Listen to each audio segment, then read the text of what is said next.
अस्सलाम वालेकुम। इस लेक्चर के अंदर हम ब्रिटेन और कोल्ड वॉर का जो है एक तरह से तकाबली जायज़ा या एक तरह से कंपैरेटिव एनालिसिस करने की कोशिश करेंगे। कोल्ड वॉर बहुत आसान है। हमें पता है that after world war the second world war, the world got divided into two camps. The one led by America or the western bloc was in favor of capitalism, and the other that was led by USSR was in favor of communism. The communist or governments or the USSR fell in 1991 और इसके बाद से cold war का जो कहते हैं एक तरह से एंड जो है वो हो गया था। But in 21st century such as the Russian invasion of Ukraine और other such events we see के कुछ फॉर्म्स में जो कॉन्फ्लिक्ट है वो अभी भी एक तरह से अलाइव है।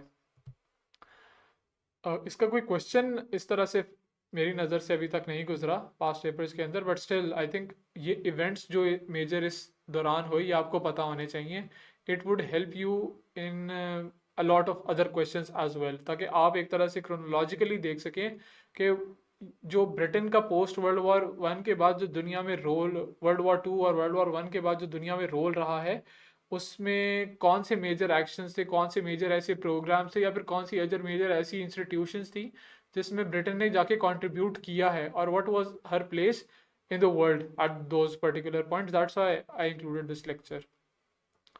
सो कम्युनिस्ट गवर्नमेंट बोल्शेविक रेवोल्यूशन के बाद रशिया में इस्टेब्लिश होगी इन 1917 and the capitalist states were suspicious of it because communism poses an ideological challenge to capitalism.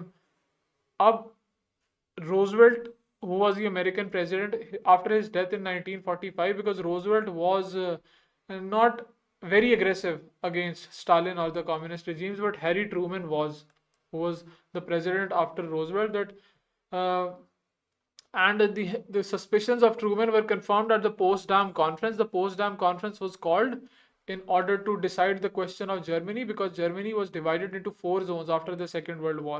Three zones, as I told earlier in this lecture series, that were combined and made the territory of West Germany. And these three zones were each given to USA, UK, and France, and the fourth zone was given to Stalin. That constituted East Germany. But Stalin didn't come to any agreement in terms of what would be the future of Germany. Ernest Bevin, who was the foreign secretary of Britain at that point, had no love for communism or even Russia. And the main concern of Bevin was to maintain कि balance of power है। Britain की जो एक तरह से कह लें long standing intimacy with the balance of power in Europe, याद से नहीं चल रही, ये चल रही है जी ग्लोरियस रेवोल्यूशन के बाद से आप देख रहे हैं। बट यहाँ पे एडेड फैक्टर ये है कि पहले शायद वो बैलेंस ऑफ पावर खुद इंश्योर कर पाता था, अब बैलेंस ऑफ पावर इंश्योर करने के लिए Britain needs an other major power. That's why she was looking for a concerted Anglo-American effort. और थ्रेट किस तरह से थे? कम्युनिस्ट एक्सपेंशन से जो है वेस्टर्न लेड ऑर्डर को थ्रेट थे, because the communism were constantly expanding through eastern Europe and territories in Poland, in Romania, in Albania and Hungary were already under communist governments और have already surrendered in the external force of communism. ये कुछ territories हैं and this is what the changes that signifies the changes from 1938 to 1948. अब जो इसमें dark red territories है ये वाला हिस्सा, ये यूएसएसआर के पास 1938 से था। अब उसके बाद ये जो हिस्सा है दे एक्सपैंडेड आफ्टर 1938 और उसके बाद ये जो सारा हिस्सा है it became their satellite states. मतलब जो उन्होंने एक्सपेंशन, इसमें चेकोस्लोवाकिया है, ऑस्ट्रिया है, जर्मनी का सोवियत यूनियन जो ईस्टर्न जर्मनी जिसे कहते हैं वो है, इसमें रोमेनिया है, यहाँ देखें बल्गेरिया है, यहाँ पे यूगोस्लेविया है, यहाँ पे हंगरी है। So these are all part of the communist government. और ये देखिए काफी हाफ ऑफ द यूरोप, इसका मतलब फर्स्ट सेकेंड वर्ल्ड वॉर के बाद was under communism and it posed a threat to the western led order of capitalism. अब इस को रोकने के लिए we had Truman doctrine and Marshall plan which was an economic aid plan in order to boost capitalist countries. अब Britain ने, अब इसका थोड़ा कॉन्टेक्स्ट यहाँ पे मैं देना चाह रहा हूँ, that's why I have included this example that Britain helped liberate Greece for Germans in 1944 और वहाँ पे मोनार्की रिस्टोर कर रही थी, जो कम्युनिस्ट गोरेलाज थे वहाँ पे निकाल दिए थे उन्हें। Greece is also a part of the eastern Europe, हमने देखा था टर्की के बिल्कुल साथ ब्लैक सी और वो जो भी टेरिटरीज बनती थी। Britain was concern that if Greece fell to communist, chances would that Iran and Turkey would also follow, obviously because उनकी जो एक तरह से ग्रीस के थ्रू ब्लैक सी के जो आउटलेट थी उस पे कम्युनिस्ट का कंट्रोल आ जाएगा. So they would easily penetrate into, can easily penetrate into Turkey, and through Turkey they can penetrate into Iran as well. Bevin made it clear to the Americans that because of Britain's economic position, economic position इतनी ज़्यादा strong नहीं थी, and it made impossible for Britain to protect Greece. अब इसके बाद Truman doctrine हमारे पास आता है that USA would support free people, मतलब डेमोक्रेसी एक तरह से यहाँ पे free people का मतलब है, who are resisting subjugation by armed minority groups. इसका मतलब यहाँ पे कम्युनिज्म है. मतलब इसको बड़े अच्छे अल्फाज में बातों को लपेटा गया, बट इसका मतलब जो है वो एग्जैक्टली सेम है कि that we would defend people who are resisting communism. Free people मतलब डेमोक्रेसी और द कैपिटलिस्ट लेड ऑर्डर. और इसकी वजह से ट्रूमन डॉक्ट्राइन से आगे चल के the Americans gave Marshall aid, which is also called the Marshall plan, European economic recovery programme. It is named after Marshall who was the American secretary of state at that point. अब America aid देगा, but only provision was that the European powers must cooperate. The European powers must cooperate to make best use of the American aid. मतलब cooperation और aid decide कैसी होगी, aid divide कैसी होगी, that was to be decided by the European powers unanimously. अब Britain cold war के बाद that इसको सिग्निफाई करने के लिए यहाँ पे बस मैंने कोट किया Churchill and the iron curtain speech. The Churchill said that an iron curtain has descended which has divided Eastern Europe from Western Europe.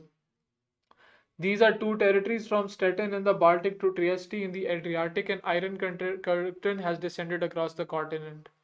Behind that line lie all the capitals of ancient states of Central and Eastern Europe. मतलब इसमें Warsaw की बात हुई जो Poland का capital है, Berlin की बात हुई जो जर्मनी का कैपिटल है, प्राग की बात हुई जो चेकोस्लोवाकिया का कैपिटल है, वियना की बात हुई जो ऑस्ट्रिया का कैपिटल है. These are historical capitals of Europe. Budapest की बात हुई, बेलग्रेड की बात हुई, Bucharest and Sofia. All these famous cities and the population are lie in what I must call the Soviet sphere. Eastern Europe was the Soviet sphere, and all are subject in one form or another not only to Soviet influence but to a very high and in some cases increasing measure of control from Europe. के मतलब जो Moscow है basically USSR है, that was controlling these territories in the Eastern Europe, and this was the Iron Curtain speech that there is Western Europe which is capitalist and the Eastern Europe that is communist. Then there was an important event during Cold War, Berlin blockade. Berlin की जो territory थी जो came in, some part of it came in East Germany, उसको block कर दिया था Russia ने, so that aid can not flow into that particular territory. तो जो वेस्ट जर्मनी की जो पावर्स थी US, UK and France, they air lifted tons of supplies. American tons of gave a psychological boost to western powers, and it gave a psychological boost to western powers because they were able to circumvent a program of Russia. कि Russia ने blockade किया उनकी territory को, but they were able to lift air supplies in that particular era. इसके बाद NATO की formation हुई, which was an economic alliance, not economic alliance, I am sorry, what a military alliance. And there were provisions in the NATO charter कि अगर किसी एक member country पे हमला होता है then all would come to its help. और इसके मुकाबले में जो कम्युनिस्ट गवर्नमेंट्स या फिर यूएसएसआर ने किया, that was the Warsaw pact, but ये इतना चल नहीं सका. The NATO was formed in April 1949. This is also that Britain during the Cold War, that war Korea में हुई between North Korea and South Korea.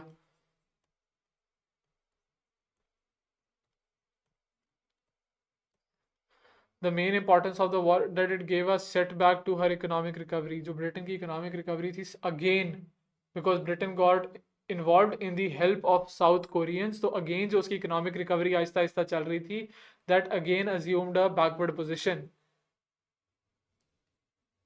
and it led to the division in Labour Party and contributed to the defeat. This was one of the reasons of Labour defeat in the 1951 elections. Previous reasons भी हमने देख सके. Nuclear deterrence का हमें बहुत ज़्यादा इस point पे नज़र आता है क्योंकि all the countries were going nuclear, especially France, USA, UK and Soviet Union. तो ब्रिटेन की भी एक इंडिपेंडेंट न्यूक्लियर डेटरेंस पॉलिसी थी जो कि वेस्टर्न डेटरेंस स्ट्रैटेजी में बहुत ज़्यादा इंपॉर्टेंट थी, क्योंकि न्यूक्लियर डेटरेंस आपको पता है जैसे पाकिस्तान की है न्यूक्लियर पॉलिसी है, बड़ी एम्बिगुअस है, कोई स्टेटेड वेल स्टेटेड पॉलिसी, लेकिन इंडिया की नो फर्स्ट यूज़ पॉलिसी है, पाकिस्तान अफेयर्स में आप लोगों ने पढ़ा होगा. इसी तरह क्योंकि न्यूक्लियर जो आर्सनल्स थे उस पॉइंट पे बढ़ रहे थे, क्यूबन मिसाइल क्राइसिस 1962 में आपके पास आता है जिसमें रशिया जो है वो क्यूबा में अपने मिसाइल्स स्टेशन करता है, और उसके बाद यूएसए भी जो अपने मिसाइल्स हैं वो स्टेशन करता है एक दूसरे के खिलाफ. तो we were on the brink of a nuclear war, लेकिन उस चीज़ से बाद में चीज़ें जो हैं वो डी एस्केलेट करती हैं, और जो दुनिया है 1960s के एंड पे और 70s के अंदर वो आर्म्स कंट्रोल रिजीम्स की तरफ जाती है, जिसमें हमने सॉल्ट ट्रीटीज नजर आती हैं, strategic arms limitation talk. Salt 1 हुई, सॉल्ट 2 हुई, सॉल्ट 3 हुई 1970s के अंदर, और हमें इसके बाद INF treaties, the intermediate range nuclear forces treaty, ये भी नजर आती हैं. रिसेंटली इस पर रशिया और यूएस के दरमियान मसला भी चल रहा है because they are not ratifying these treaties और नॉट इन स्टॉक पाइल्स अपने जो है वो रिड्यूस नहीं कर रही इन ट्रीटीज, क्योंकि because these treaties require ratification after a certain period of time. So this was the major role of Britain, the role in Middle East, especially with reference to the Suez crisis, which we'll be discussing in the next lecture. एक role middle east में आप पढ़ चुके हैं, and that role is in the Palestinian crisis. वो भी आपने यहाँ इनकॉर्पोरेट करना है, और नेक्स्ट लेक्चर के अंदर we will specifically be discussing about the Suez crisis.